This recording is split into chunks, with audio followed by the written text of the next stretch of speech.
Howdy, Team 42. It's your skipper here, Darius to present our macro minute for Thursday, May 29th, 2025.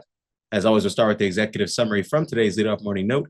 If you would like to review the analysis supporting these conclusions and to see if you need to make any changes in your portfolio to remain on the right side of market risk, you need to be a client of 42 Macro.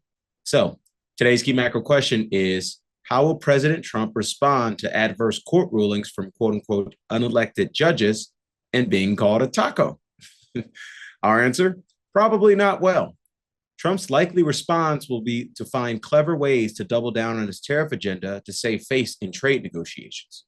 Moreover, the FT journalists that effectively poked the bear with their taco, aka Trump always chickens out comment, clearly does not understand human psychology.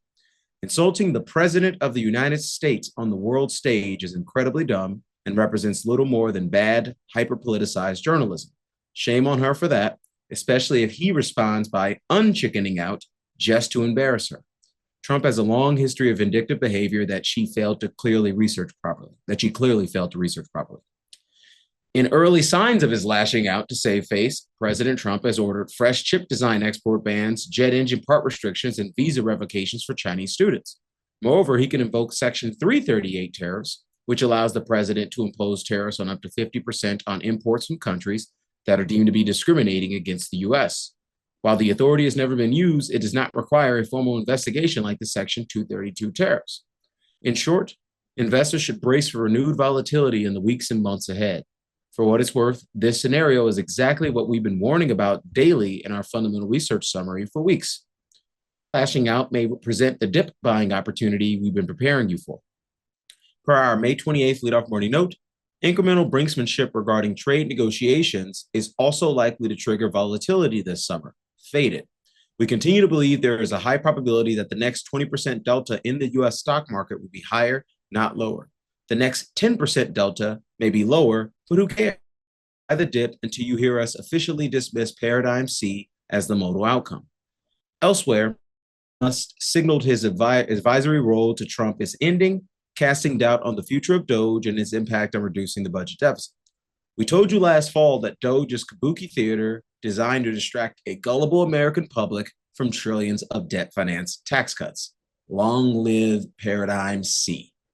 Another key macro conclusion that we beat all of global Wall Street and the Silicon Valley elites to was the fact that the bond market would eventually grow tired of Republican propaganda regarding growing our way out of the debt. This makes me proud as someone who's been fighting to change the consensus narrative around this to help preserve our children's financial future. This dynamic also terrifies me to my core because it increases the probability of our call that the U.S.'s slow motion fiscal crisis will experience a jump condition into a fast motion fiscal crisis by 2030 will be proven correct.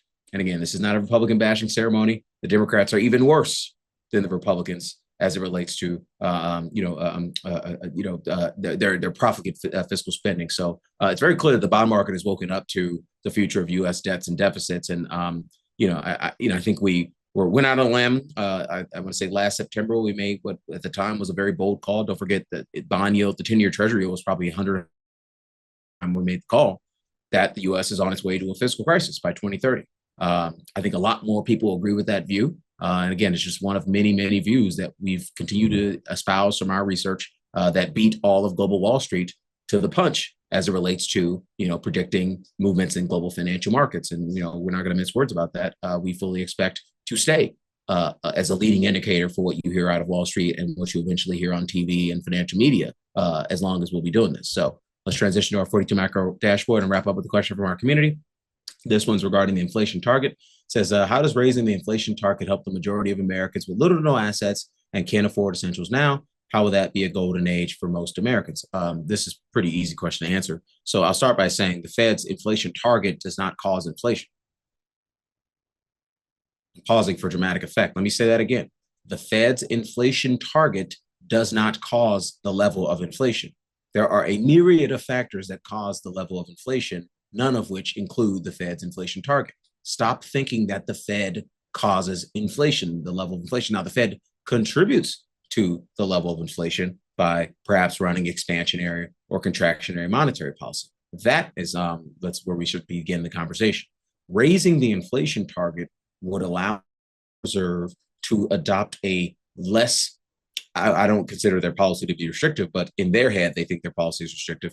It would allow them to have a less restrictive policy setting, which would ultimately allow credit growth to grow faster for the households and businesses on the bottom part of the K that continue to be starved from the capital markets by the bloated U.S. public sector debts and deficits. Again, let me say that again. If you have a easier, more accommodative reaction function, because instead of saying, I'm trying to get 4% nominal GDP, I'm okay with 5% nominal GDP, it will allow the Federal Reserve to take different actions from a reaction function standpoint to allow credit to actually flow to the people who've been left behind by this business cycle and by the K-shaped U.S. economy. Another way it would allow them support them, especially from the asset side of the equation, as this question is asking, is it will allow them to finally buy a house.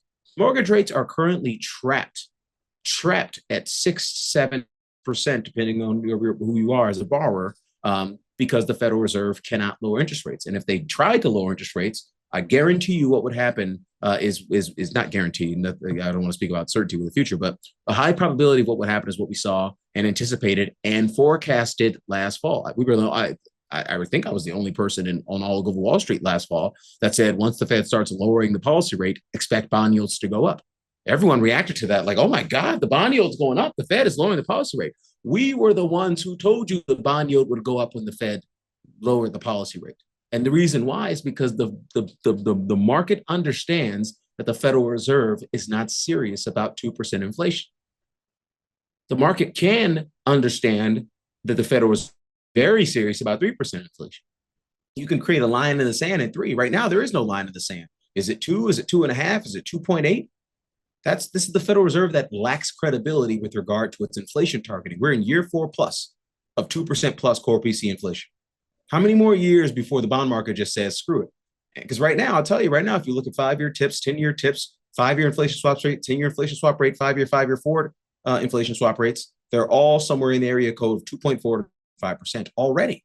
So the bond market does not agree with the Fed that it has a 2% inflation target already.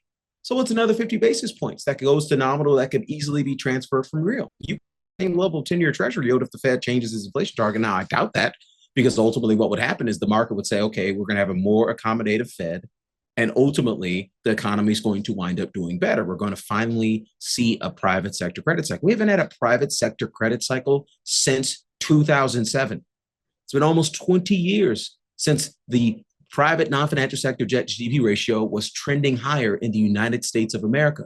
That's households and businesses on the bottom part of the K that have been frozen out of economic activity, that are watching their standard of living get worse and worse and worse. Households don't care about 2% or 3% inflation. Households care about real wage growth. Real wage growth. They don't care if it's real over 2 or real over 3.